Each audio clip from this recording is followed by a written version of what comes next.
love is something that we can all agree on. We can just like love, and you can say, I love you, right? Now, anything you add to that is going to make it sound cheaper, right? And that's kind of like what truth is. It's like you can just know truth, you can say truth, but the more you try to describe the truth, the further you get away from it. This could be the same with love. You know, is it a pure expression, or are we going to put in conditions, you know, by adding more to it? In itself, it's pure state. It's perfect as it is, just like I would say truth would be. With the danger of truth is the danger of that there are answers to some of the most profound, mystical, and existential questions, and sometimes those answers can be a bit jarring. Yep. And it requires a form of graduation that isn't of the academic type, but of an unseen school within us that can't really be spoken to in any kind of relatable or meaningful way, because it is so exclusively your universe, and that's what makes it such a heroic journey.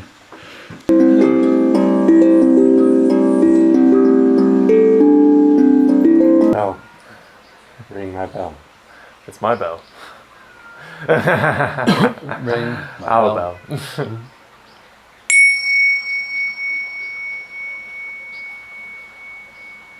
The naturalist Lawrence Oken maintained that the philosophy of nature is the science of the eternal transformation of God into the world. This book is Sex, Ecology and Spirituality by Ken Wilber. That was really cool. Yeah. Well, that was a great last quote there. Yeah. I think that would be a good place to start, about the unfolding of God's consciousness through nature's processes. I think that's a very poetic way of describing what it is that we're trying to capture or show people the expression of through our work here with Kairos, particularly here in Peru and in the Amazon, where we have such a massive diversity of plant life and natural life here. What a better place to experience God consciousness than in a place like this. We often speak about the frequency that nature can provide for us and that it can lift us up with. And this is what we have to be focused on. This is where our gratitude lies. It seems like we drift away from our appreciation of what it is that we are living in, the beauty of our natural surroundings. And so for me, it's about meditating upon that, revisiting that within our own consciousness and bringing that to the fore so we can live in a state of gratitude about this experience that we have at the moment. Knowing that there's so much wonder and so much bliss to be able to tap into, and ultimately is just within yourself. It's beckoning, it's craving to come out and to be seen by both you and others, and to be enjoyed by both you and others. And it's ultimately the thing that every disconnected or disillusioned soul knows to be true, but doesn't have enough examples, or doesn't have enough examples to be able to imagine for itself the utter liberation and freedom that is actually available to you in the moment. And if a culture of practicing and practicing and prioritizing those ways of being is established for the betterment of those who are seeking that, then all kinds of new creative institutions, all kinds of new creative methodology can be born, and is inevitable to be born. It'll have its own imperfections. It'll have its own its own complications to have to juggle and figure out and be truthful to. But if the ethic of those things and the gasoline that fuels those things is an ethic of recognizing that it is imperfect, and recognizing that everything is just a bridge to the next, and everything is just our best effort considering the circumstances and our past. If it's done in that energy, then it's done with forgiveness. Wow. I mean, look at this. It's truly, it's truly an honor to be talking about these magical things with some magical people, about consciousness and where we're at as a human race.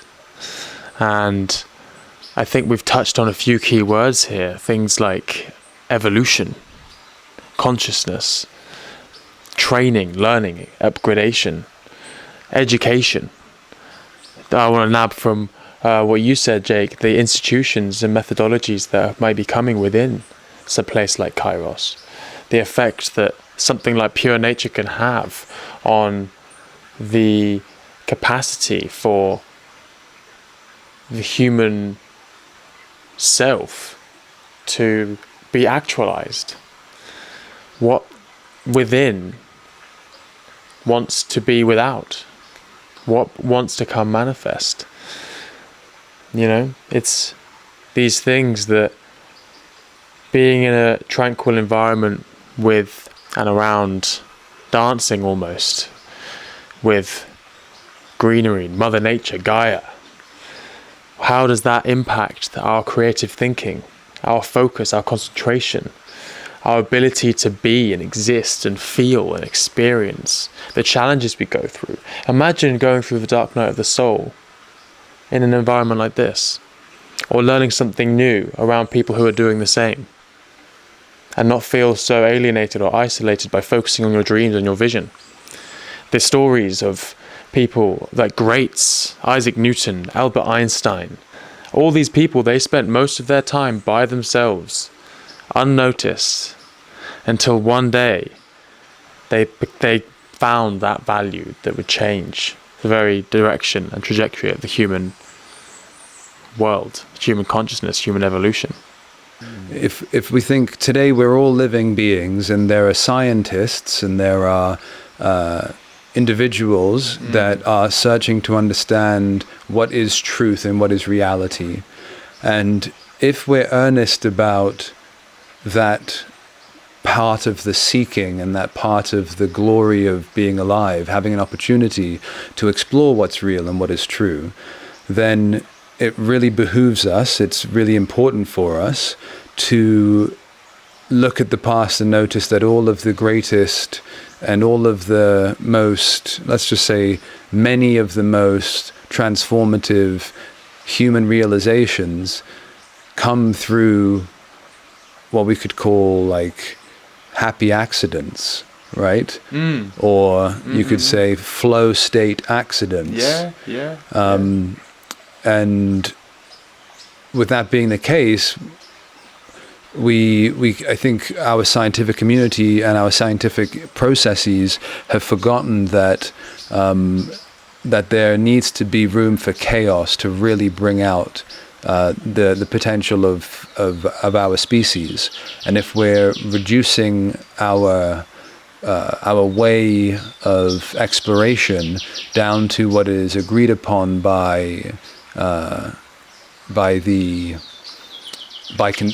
majority or consensus, then we suffer a great deal as a collective, because those rare flowers sprout, and if they're not recognized for what they are, then like everything else, it goes back to the ground. And so we have to pick those. We have to pick those and tend to them, and allow for them, and to create the kind of the environment for them, for those to be able to grow, which is a bit of chaos. It is a little bit of uncertainty and discomfort. Walking in the darkness. Yeah, exactly. Yeah. This book here is called The Path of Least Resistance. It's by Robert Fritz, and it's learning to become the creative force in your own life. So this book has been really helpful for me when it comes to creating the result that I want to see in the world. A lot of the time we get caught up with these orientations that Robert Fritz talks about, which is the problem reactive response orientation. It's a certain structure of our brain which essentially operates subconsciously, where we provide tensions based on our belief systems. So, for example, if I believe that I'm unworthy or that I can't get what I really truly want, if I go for it, the belief is like a rubber band. The more I move towards the image of me getting what I really want, the tension and the resistance to pull me back eventually will pull me back, and the flow, the path of least resistance, the flow of my energy will return back to where there's less tension. It's like, imagine my energy is a river, and my consciousness, let's say, or my mind, is the valleys and the structure, the dips and the flows of where the flow of energy will go.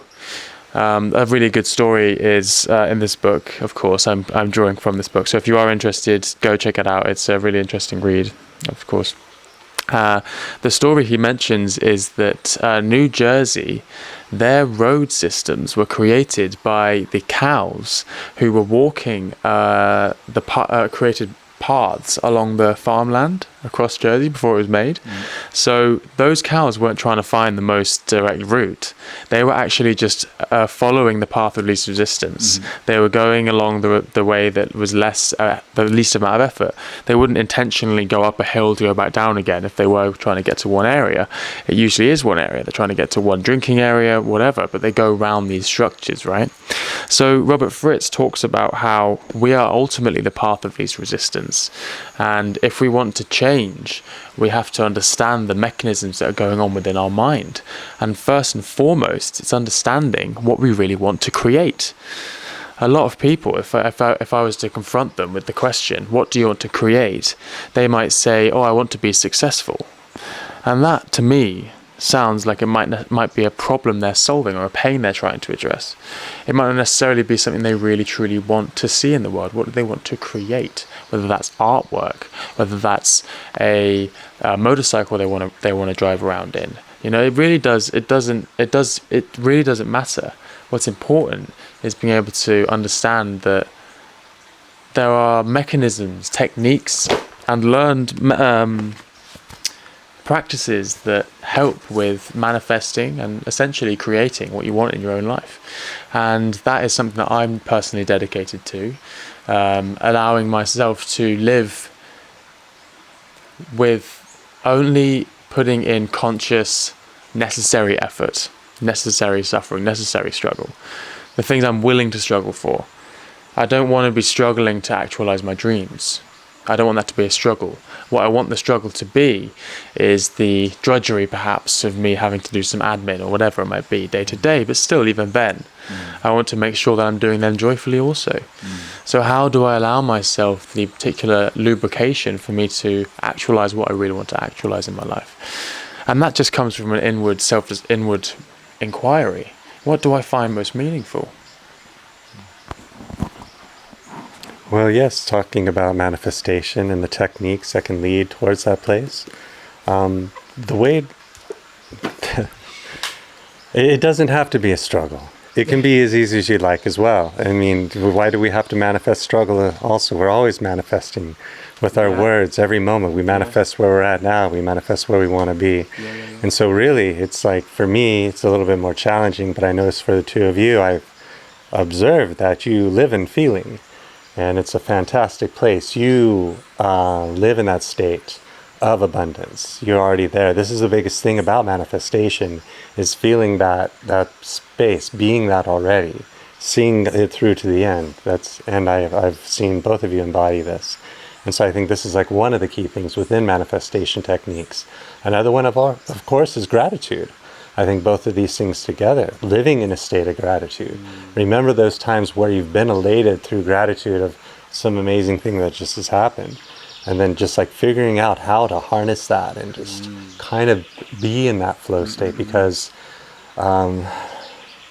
success isn't, I would say, something that you pursue, but something that you attract. So we can emulate this energy through our feelings, through our state of gratitude, and then I believe manifestation will take place, and whatever it might be, like you were saying. Regardless of where you find yourself in the world, all people are organizing around certain values. And so when you recognize that, then it gives you a chance to tinker. It gives you a chance to say, okay, well then, why don't we action and choose to create to create a value structure or an orienting structure that we know from standing on the shoulders of thousands of years of wisdom, thousands of years of insight, thousands of years of technique and techne, then being able to then use what comes out of that as the guiding structure, and then as individuals to orient around it and to play that game, play the game of orienting to the accumulation of all the good things that all philosophies and all religions and all spiritual traditions have come up with over the course of this period of history, and then unapologetically, and this is the renegade or the kind of pushing the vanguard energy. It's respecting tradition, but knowing that in order to truly respect tradition, you must create tradition, and to create tradition, you have to implement ritual, perhaps. Sorry? Probably implement ritual. Yeah, that's right. Yeah, that's right. Implement our own ritual. Yeah, that's right. It'd be ritual, conscious, probably conscious habits. Getting into the functionalities of what we as a body perhaps value, where we how we want to live. We wonder, what makes a divine human? What makes someone excellent? What makes someone expand with inevitability? Now, Jake, when we first met, we spoke about the addressing of body, mind, and soul, and making sure that all those sacred triad have been well maintained in a healthy, certain way, so to make awareness, which for a lot of individuals, awakening is who we are. Now, if that's not a reality for someone, then that's not a reality for them. That's perfectly fine. It's most likely better to just arrive at what isn't you and then shed that and arrive at what's left. But for some people, awareness is who they really are. They are the eternal spirit, let's say. And these individuals, they realize the infinite joy, unconditional love, and miracle of what life is really all about. And that's where I believe beauty comes in, abundance comes in. Realizing of what's important is to be in a state of wonder and awe, as if you're seeing the world as if you've never seen it again every time you wake up in the morning. We don't forget the point to what we're doing here. I mean, I personally am realizing how messy I have been, and I still am in a lot of ways. And working on myself has allowed me to see that not only are ways of life like this possible, but also they're beautiful. It's exactly what the world needs. We need people who are wise and compassionate and have a certain purpose that isn't their baby, but it's something that they focus on because what else is there to do? Life is meaningless unless you create it. If you allow yourself a purpose, just as a vehicle or something just to enjoy, it's a playful thing that we can all implement in our lives and take it with a certain sincerity. Why? Because it can help people. creating things and putting things out there and having something that's aligned with what you find to be most meaningful in life, why not? Yeah, bringing meaning to life. I think one of the things that we talk about and pursue here with Kairos is truth and how truth can be known. And I think bringing meaning to life, it would be in that vein. And I think it ties into the concept we were speaking of earlier about, mystic traditions and, how they all have these sort of themes that are in place. And I think they are sort of these rituals or practices that lead you towards what could be known as truth, and or how I would really like to talk about it is like truth can be known in silence. We can go through all the messiness of human history and sieve through and be like, oh, we've learned these lessons throughout it all. But in a sense, then too, I'm wondering if Kairos can provide the environment, the high frequency area that we can become our greatest humanness, or whatever our divinity within this, and create proper decisions and clarity of mind about these processes from that. So that's my hope, because like if we try to like take the test samples from the dirty or the muckiness of the environment, of the toxicity of the environment out there, I don't think that's good data. I feel like we need to cleanse the area, the space, the water, ourselves, and then come from that thought process. So I am one that believes that truth can be known, and I think that these traditions are necessary because most people can't come to the conclusion that truth is known in silence. They're always like trying to define it, trying to argue about it, like to create what it is, polish it. What is the truth? Polish. But I think in the end, I like this saying, and I don't know how true you might think it is, but truth can be known in silence, and truth is dangerous and must be approached carefully, with respect, things of that nature. What do you think about that? In what way danger do you mean? Well, it's an old saying, truth is a caged tiger. So all I can speak to with the danger of truth is the danger of that there are answers to some of the most profound, mystical, and existential questions, and sometimes those answers can be a bit jarring. Yep. And it requires a form of graduation that isn't of the academic type, but of an unseen school within us that can't really be spoken to in any kind of relatable or meaningful way, because it is so exclusively your universe, and that's what makes it such a heroic journey. Like love, all right? Love is something that we can all agree on. We can just like love, and you can say, I love you, right? Now, anything you add to that is going to make it sound cheaper, right? And that's kind of like what truth is. It's like you can just know truth, you can say truth, but the more you try to describe the truth, the further you get away from it. This could be the same with love.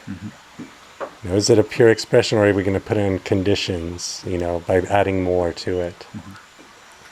In itself, it's pure state. It's perfect as it is, just like I would say truth would be. So if you want to be in Christ consciousness, meditate on love, they say. Exactly. So I don't know. And it's interesting how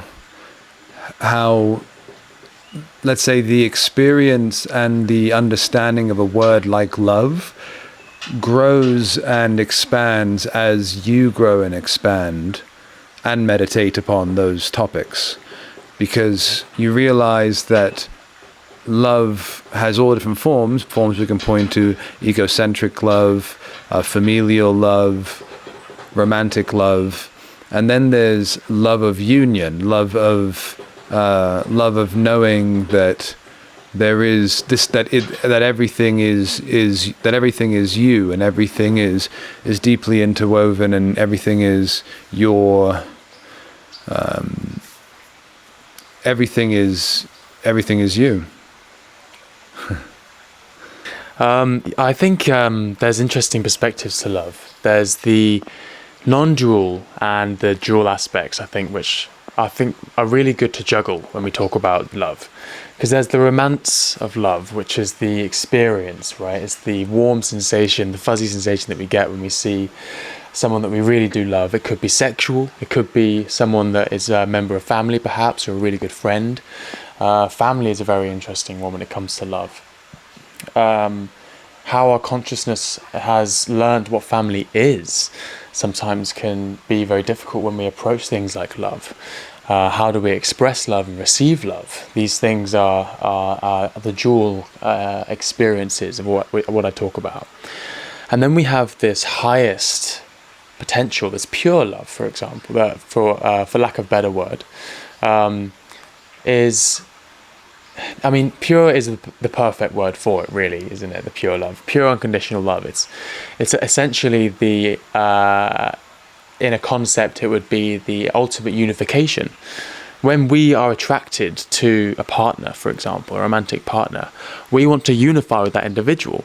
I mean, we can do that through the act of sex, which was a unification process, but we can also do that emotionally and energetically. And we do that mostly through our physical expressions, but also through our words as well. Words of affirmation, for example, where we're saying to someone, hey man, I just want to say, like, I really love you, I respect you, and looking them in the eyes and saying that kind of stuff, man, expressing that kind of love. And it's important because we've got to take into consideration the balance. This self with a lowercase s and this self with a higher case s. It's appreciating that we are juggling this, being a body, being in this physical world. So the things that we talk about, we take into consideration these lower aspects, let's say, not in terms of inferior and superior, just in terms of compassionate responsibility. We take care of our dual selves by appreciating, okay, how do I practice love? Yes, that's great. There's all kinds of love, like you were saying, and I'd like to speak a little bit about spiritual love. You know, there is the physical, the love that, you know, is the source of creation within all this. But then on a higher state of love too, we have to really define it more. So, and I have through my process of self-discovery with how to really empower people, which is my form of expression of love. That's my love language for the world, is how to empower the world. And on my journey with that process has been the fine line between enabling and empowering people. And so this is where I would like to touch on with spiritual love, because if you see the grand picture within it all, as like a deity would, they would say, like, okay, walking this path, you will embody these qualities that will make you stronger and healthier and more successful in your way of life and self-discovery. And so, or I can give you the short term, what you're asking for and that you're seeking, but it's not going to get you where you ultimately want to be. And so having the ability to see that and having the fortitude as the one, as a spiritual being that is emitting love, it could be very difficult because the people won't understand that are coming from, say, a lower aspect of love.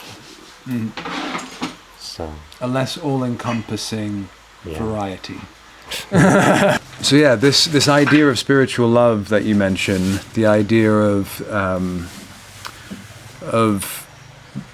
making a distinction between enabling and empowering, or let's say that there is a way that elicits the growth of oak trees, and it's slow watering over time consistently, and with great degrees of patience, and that knowing that these are the elements that, regardless of what aspect of yourself you're talking about strengthening or developing or enabling, right, and allowing to become more able and more capable, whether it's your spiritual insights, your clairvoyance, to your physical abilities and your handstands, to your intellectual and philosophical and verbal capacity to share your message, your ability to make Greek and Egyptian statues with your body, as Harry is off camera. I was talking about yoga. Yeah. But you apply these long-term principles and these oak tree-like principles to everything that you do, and quite amusingly, in a not too long period of time, you do arrive at degrees of experience that are so overwhelmingly beautiful and so overwhelmingly worthwhile that you could not have fathomed without applying those kinds of that kind of work ethic or that kind of spiritual love to what it is that you're doing. And so the enabling versus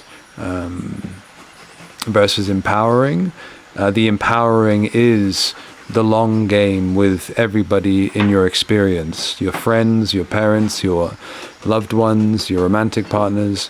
The long game is the one which ultimately serves you and all, and that's the game that can then become a culture of that game, and what can come out of a culture that is playing that game.